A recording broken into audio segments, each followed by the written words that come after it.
Alors, je veux dire un mot quand même la situation des thèses de doctorat.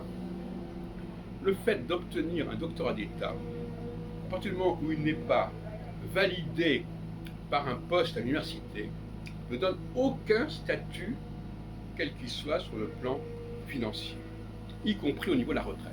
C'est-à-dire qu'en fin de compte, c'est un poste de effectivement. Alors, c'est comme pour les spermatozoïdes, il y en a un qui l'emporte, et puis les autres, ils sont complètement laissés dans la nature, même s'ils ont passé 10 ans ou 15 ans sur le sujet. Et s'ils ne sont pas récupérés par le CNRS, par ceci, par cela, on les laisse à l'abandon totalement et on les laisse à eux-mêmes en quelque sorte.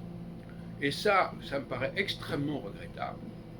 Je pense qu'à partir du moment où on a obtenu et on nous a accordé un post-doctorat ou un doctorat d'État, pour ne pas parler d'autres cas, il y a quand même des droits qui doivent être respectés, qui doivent être accordés pour les gens qui sont passés là. Alors ça n'est pas une agrégation au sens strict du terme, mais c'est une forme d'agrégation tout de même. Et il est quand même scandaleux, alors je ne sais pas comment ça se passe dans les autres pays, que lorsque l'on accorde notamment les droits à la retraite, on ne tienne pas compte du temps passé, qui n'a peut-être pas fait l'objet de cotisations, mais du temps passé. Moi j'ai passé plus de 20 ans à faire des recherches dans le cadre de doctorat. Eh bien ça n'a absolument pas été pris en compte pour mes droits à la retraite, par exemple. Ben ça, je trouve ça absolument inacceptable dans un pays civilisé, je dois reconnaître.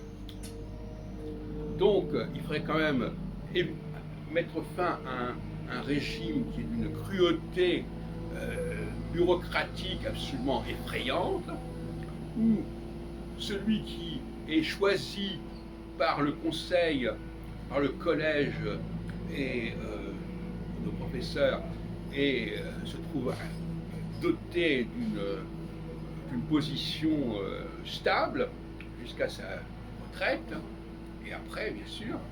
Et ceux qui ne sont pas acceptés, eh bien, on les laisse complètement dans la nature, sans aucune protection, sans aucun filet, et même souvent, d'ailleurs, les doctorats ne font pas l'objet de bourses, etc., etc.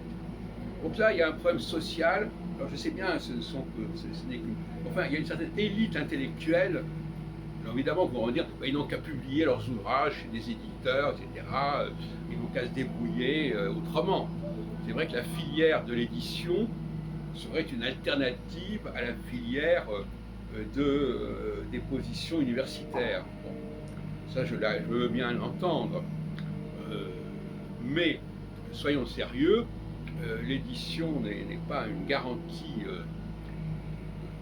de vie décente sur le plan matériel, et il faudrait qu'il y ait une couverture sociale spécialement consacrée aux personnes qui ont passé des années à préparer des travaux sous la direction du directeur plus ou moins responsable, plus ou moins sérieux, effectivement, et je veux dire plutôt plus ou moins irresponsable d'ailleurs.